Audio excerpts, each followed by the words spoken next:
सो hi everybody, मैं Ankit Kumar. Welcome to my YouTube channel Apna Udaan. अब होगी सबके सपनों में जान, क्योंकि आ गया है आपका अपना उड़ान। आज हम क्लास 10th के लाइव चैप्टर का 10वां लेक्चर देखेंगे। देखो, इसके पहले हमने टोटल 9 लेक्चर अपलोड कर दिया है। 9 लेक्चर क्या किया है, अपलोड कर दिया है।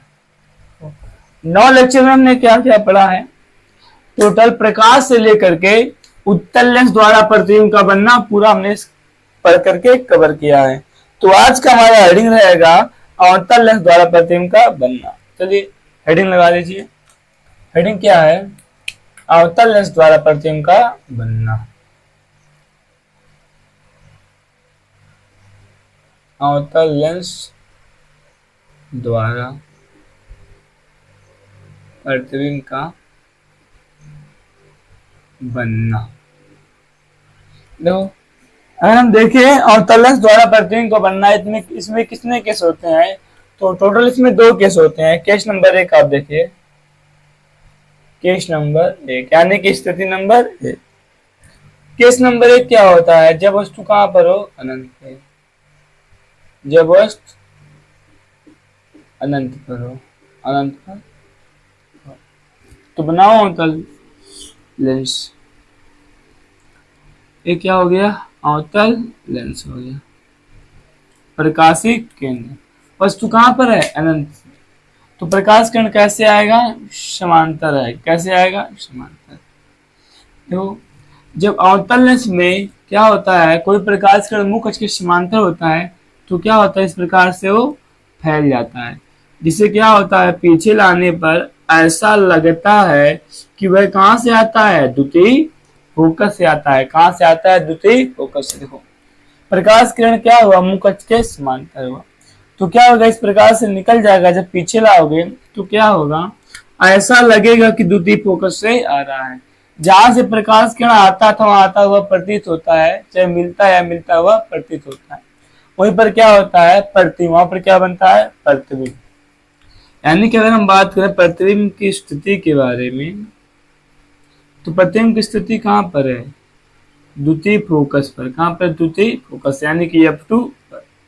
अगर बात करें आकार की, आकार आकार क्या है, हम देख पा रहे हैं बिंद का, यानी कि बहुत छोटा। क्या है, बहुत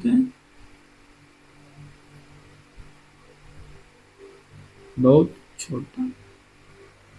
उसके बाद अगर हम बात करें प्रकृति की, देखो किरणें यहाँ पर क्या हुई, आभास हो रही है, वास्तव में नहीं मिली। वास्तव में क्या हो रहा है, इस प्रकार निकल जा रही है, लेकिन पीछे ला रहे हो तो ऐसा आभास हो रहा है। कहां मिल रहा है, द्वितीय पर।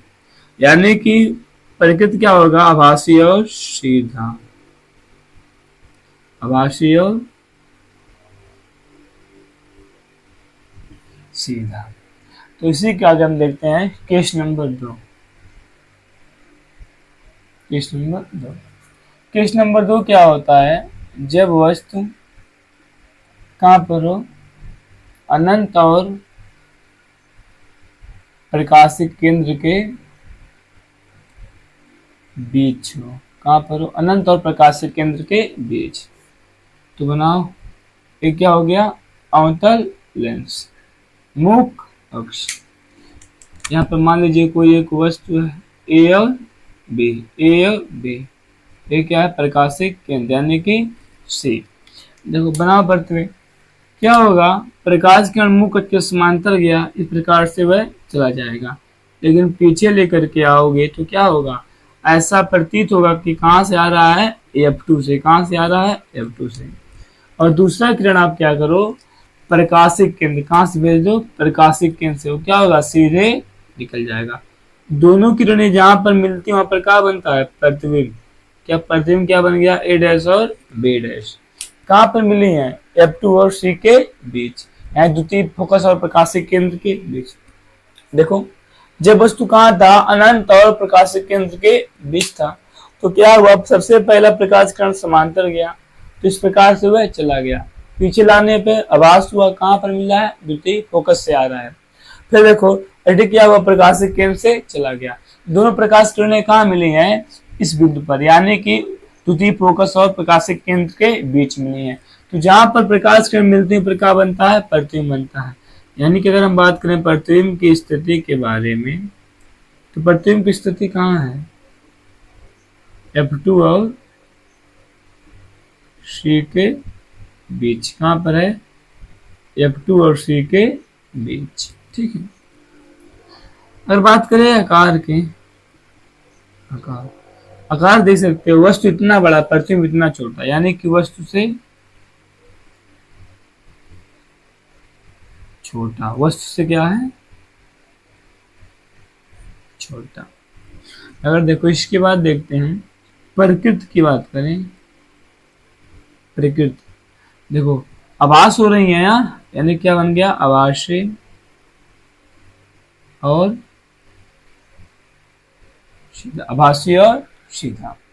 तो देख सकते हैं अवतल लेंस द्वारा प्रतिबिंब के वर्णन केवल दो केस, कितने केस होते हैं? दो केस। केस नंबर 1, जब वस्तु कहां पर हो? अनंत पे, तो प्रतिबिंब कहां पर बना है? द्वितीय फोकस पर, बहुत छोटा, आभासी और सीधा।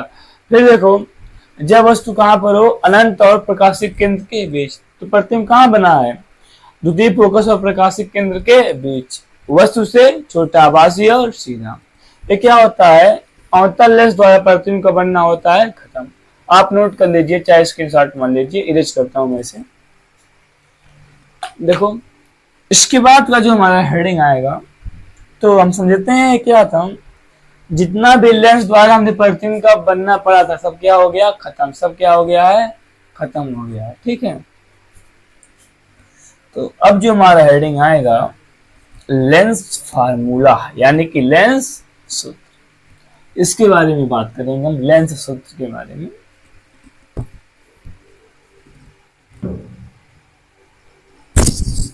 देखो लेंस सूत्र,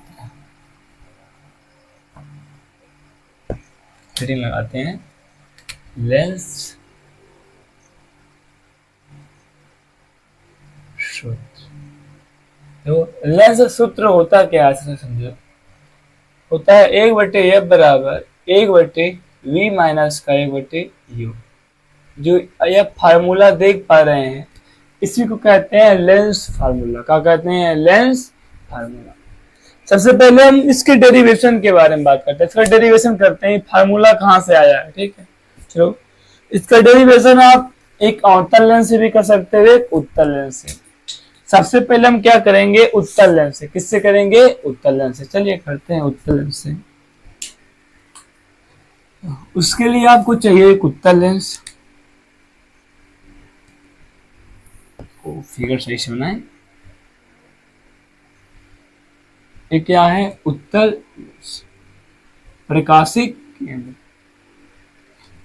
इधर क्या होता है आपका? F2। इधर क्या होता है? F1। सबसे पहले देखो हमारे पास यहाँ पर कोई एक वस्तु है, वस्तु का नाम है ए और बी, ए और बी। तो बनाओ इसका प्रतिबिंब, तो क्या होगा? प्रकाश के अंश समांतर जाएगा, फिर क्या हो जाएगा? प्रकाशिक केंद्र से चला जाएगा। सबसे पहले हम इसका प्रतिबिंब बनाएंगे, फिर आगे देखेंगे किस प्रकार से करना है आपको। फिर दूसरा प्रकाश किरण क्या कर दो आप? प्रकाशिक केंद्र से, तो वह क्या होगा? सीधे निकल जाएगा। सीधे क्या हो जाएगा? निकल जाएगा। सीधे करते हैं। ठीक है, तो यहाँ पर देखो, जहां पर दोनों प्रकाश किरण मिलेंगे वही प्रकाश बनेगा प्रतिबिंब। का बनेगा? प्रतिबिंब। प्रतिबिंब कैसा बनेगा? बी डैश और ए डैश। देखो यहां से सबसे पहले आपने क्या माना? लेंस से u दूरी पर एक क्या रखा गया है? वस्तु। इसे डॉट रन कर लें, डॉटेड लाइन।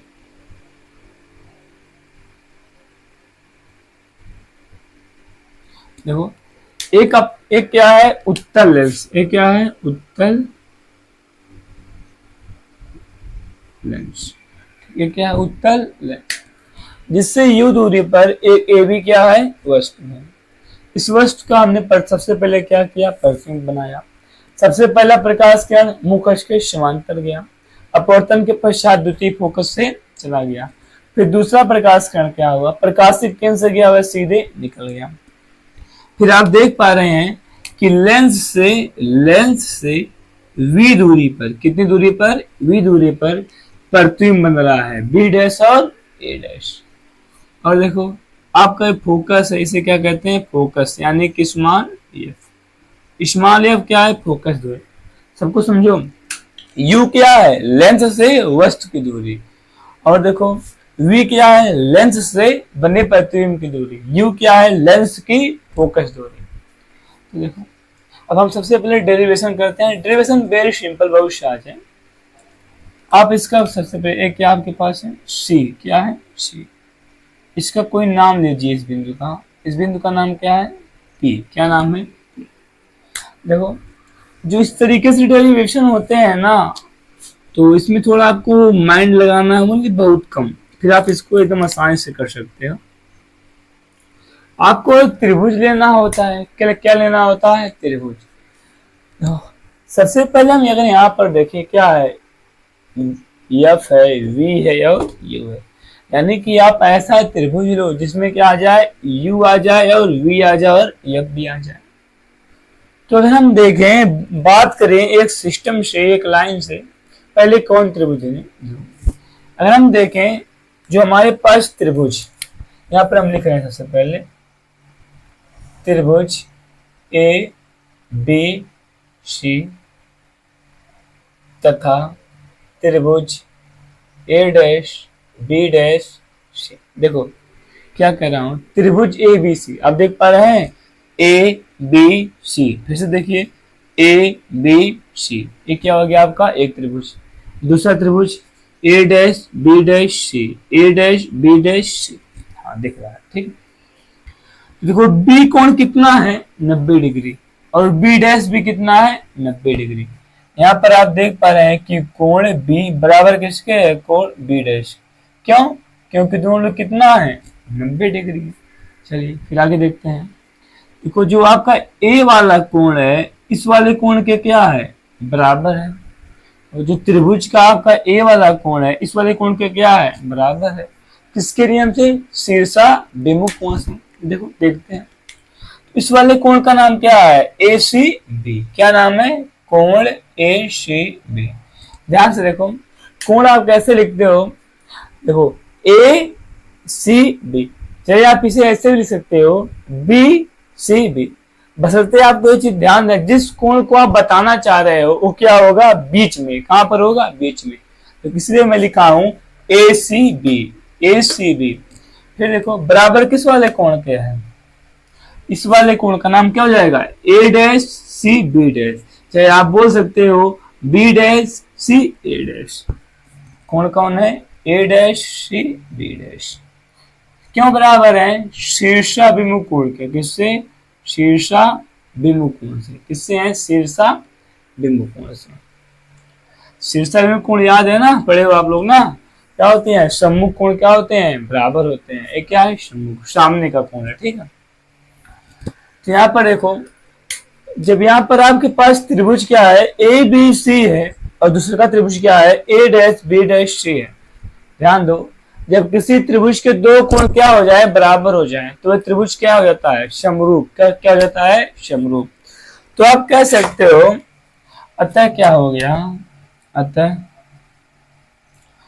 त्रिभुज ए बी सी क्या हो गया, समरूप हो गया किसके, त्रिभुज A dash B dash C के। देखो तो आप पढ़े होंगे समरूपता का नियम, क्या पढ़े हैं, समरूपता का नियम। देखो समरूपता का नियम क्या कहता है, जो कोई त्रिभुज समरूप है, त्रिभुज से समरूप कौन है, ए बी सी किसके है, A dash B dash C के। समरूपता का नियम कहता है दोनों त्रिभुजों से पहले वाले त्रिभुज का लंब बटे दूसरे के त्रिभुज का लंब बराबर क्या होता है, पहले वाले त्रिभुज का आधार बटे दूसरे के वाले त्रिभुज का आधार। ये क्या होता है, समरूपता का नियम। तो यहां से अगर हम लिखें समरूपता के नियम से, समरूपता के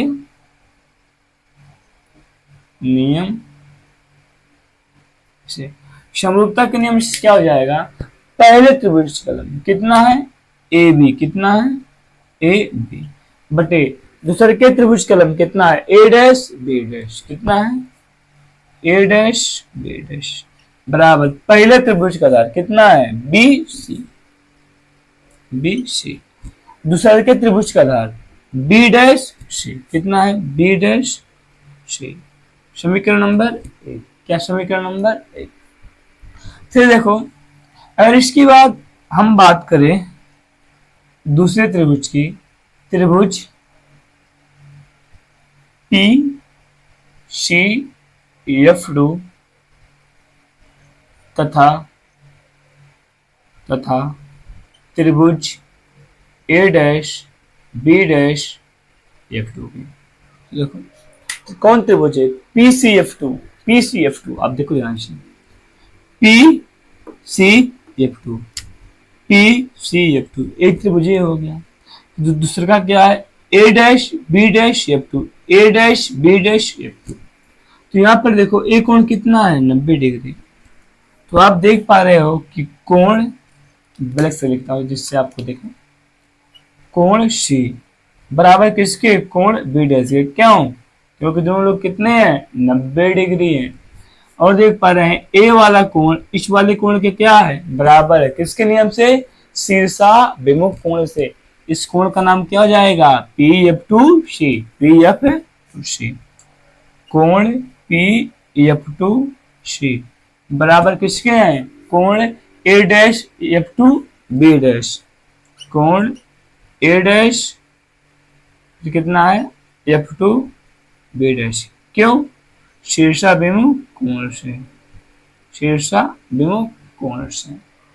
फिर देखो इसके बाद हम देखें क्या हो गया, कोई त्रिभुज है उसके दो कोण क्या हो गए, बराबर हो गए। तो हम कह सकते हो अतः जब दो कोण बराबर तो क्या हो जाएंगे, त्रिभुज समरूप हो जाएंगे।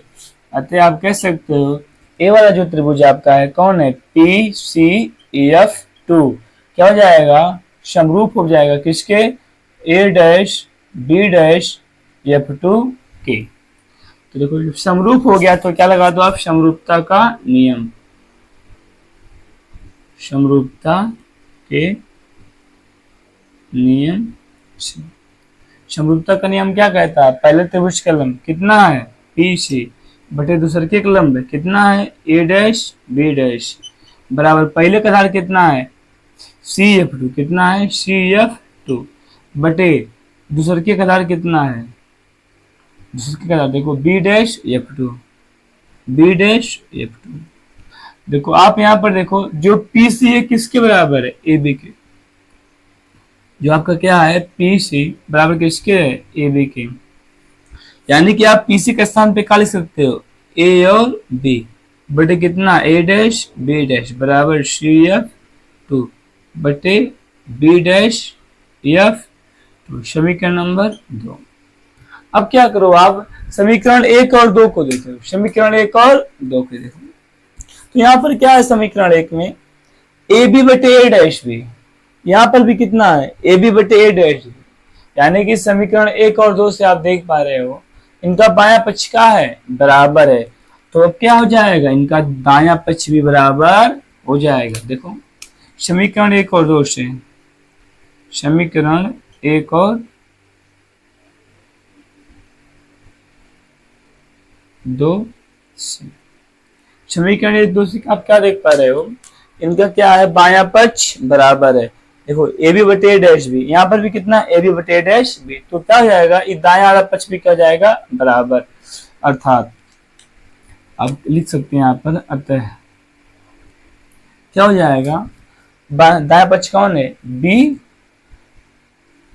सी बटे कितना है, बी डैश सी बराबर किसके, इसके बाएं पक्ष की, सी एफ टू बटे कितना, बी डैश एफ टू।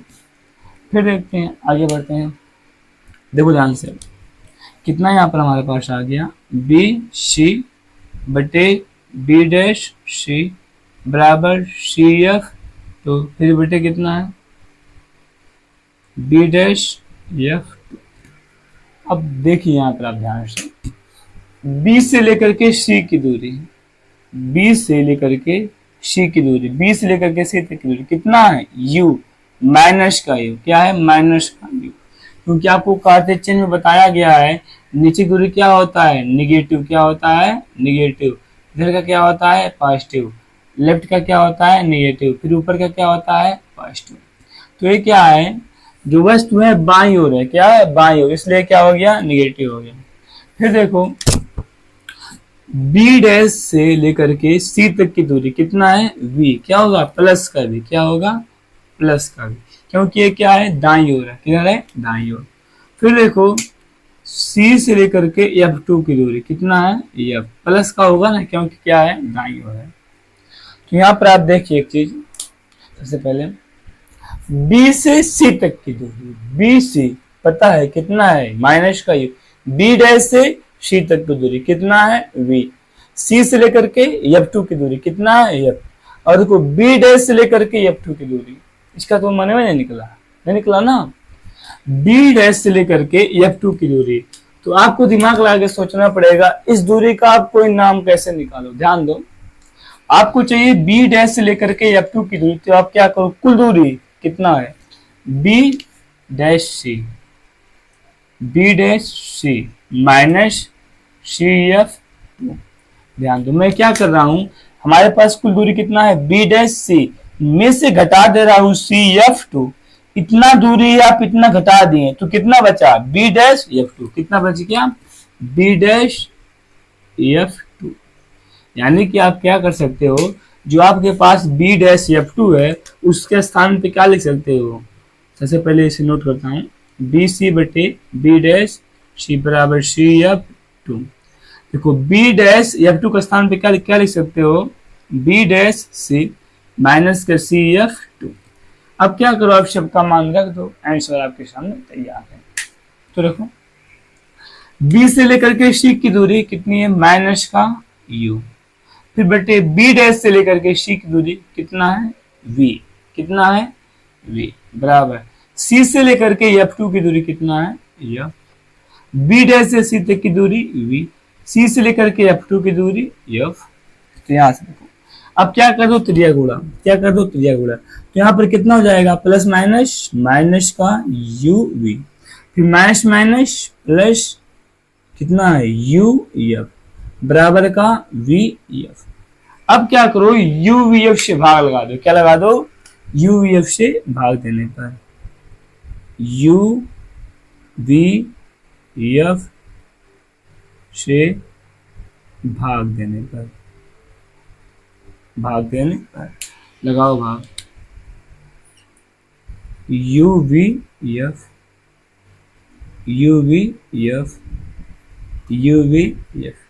देखो अब क्या होगा, क्या हो गया uv cancel out, uf cancel out, vf cancel out. तो यहां पर देखो कितना बच गया एक बटे माइनस का f, एक बटे माइनस का f, फिर प्लस का कितना बच गया एक बटे v, फिर बराबर आपका बच गया एक बटे u। तो यहाँ पर देखो आप f को उधर भेजोगे पश्चांतर करोगे तो क्या हो जाएगा f प्लस का हो जाएगा, क्योंकि इधर क्या है माइनस, और u को इधर ले आओगे ये क्या हो जाएगा माइनस, क्योंकि u क्या उधर प्लस है, तो पश्चांतर करने पर क्या हो जाएगा आपका एक बटे f बराबर एक बटे v माइनस का एक बटे u। ये आपका क्या आ गया लेंस फार्मूला, क्या आ गया लेंस फार्मूला। तो देखो डेरिवेशन बहुत सहज है, आप कर सकते हैं एकदम आसानी से, आपको पूरा एकदम अच्छे से बताया गया है। तो आप इसे नोट कर लीजिए या स्क्रीनशॉट मान लीजिए, फिर इसके आगे देखते हैं। तो इसे मैं इरेज कर रहा हूँ अब।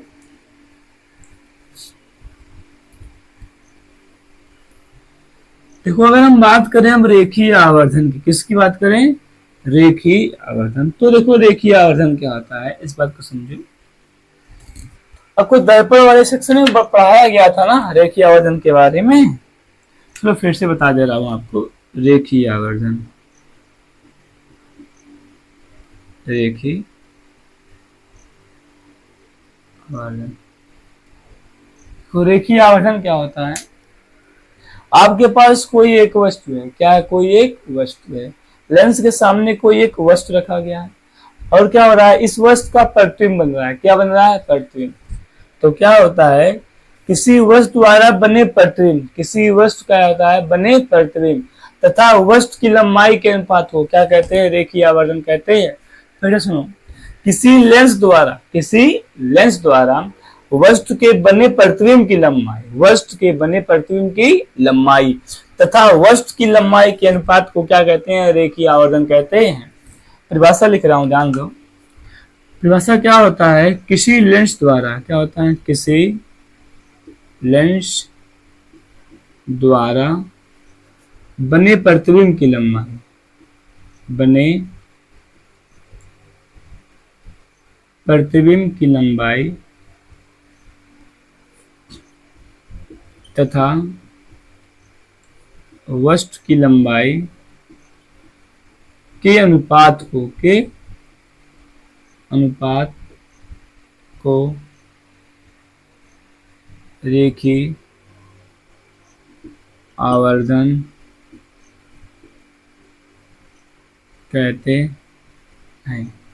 और क्या होता है, इसे यम से व्यक्त करते हैं, यम से व्यक्त करते हैं। क्या करते हैं, यम से व्यक्त करते हैं। क्या लिखा गया है, किसी लेंस द्वारा बने प्रतिबिंब की लंबाई तथा वस्तु की लंबाई के अनुपात को रेखीय आवर्धन कहते हैं।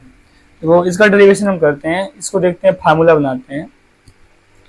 अगर हम क्या करें, देखिए समीकरण 1 को क्या करें, समीकरण 1 से, समीकरण 1 कहां पर है, दिख रहा है आपको, हाँ, क्या है, ए बी बटे कितना है, ए डैश बी डैश बराबर कितना है, बी सी बटे कितना है, बी डैश सी। सबसे पहले हम क्या करते हैं, इसका व्युत्क्रम क्या लेते हैं, व्युत्क्रम लेने पर, व्युत्क्रम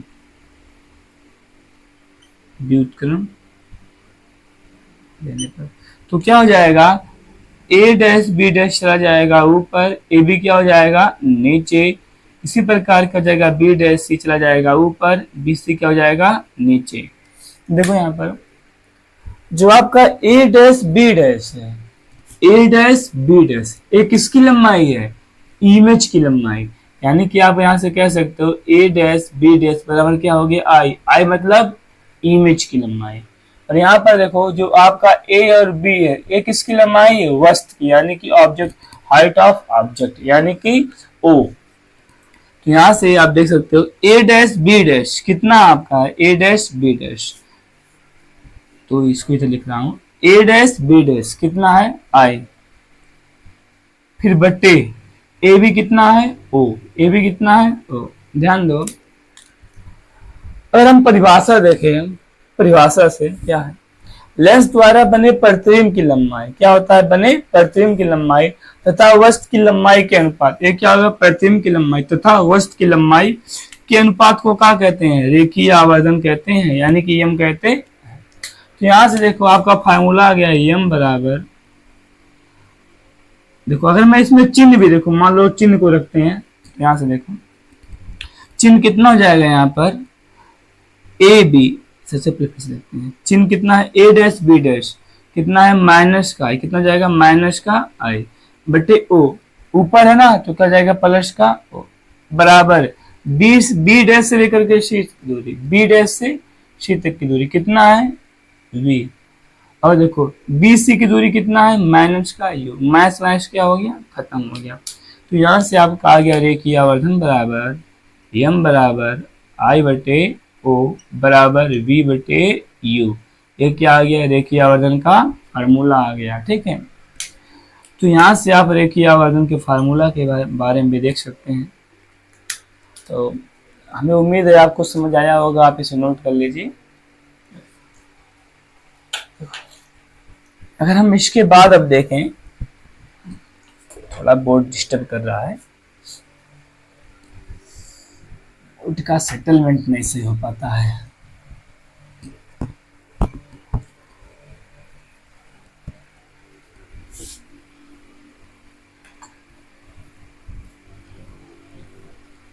देखो अगर हम बात करते हैं अब लेंस की क्षमता के बारे में, किसके बारे में बात करते हैं, लेंस की क्षमता। हेडिंग लगा लीजिए आप लोग, लेंस की क्षमता, पावर ऑफ लेंस।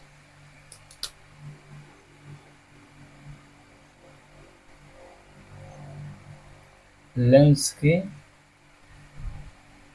क्षमता, देखो लेंस की क्षमता जो परिभाषित किया गया है बहुत सिंपल तरीके से किया गया है। लेंस की क्षमता क्या होता है, लेंस के फोकस दूरी के, लेंस के फोकस दूरी की व्युत्क्रम को, के व्युत्क्रम को सही से लिखा जाए, व्युत्क्रम को लेंस की क्षमता कहते हैं।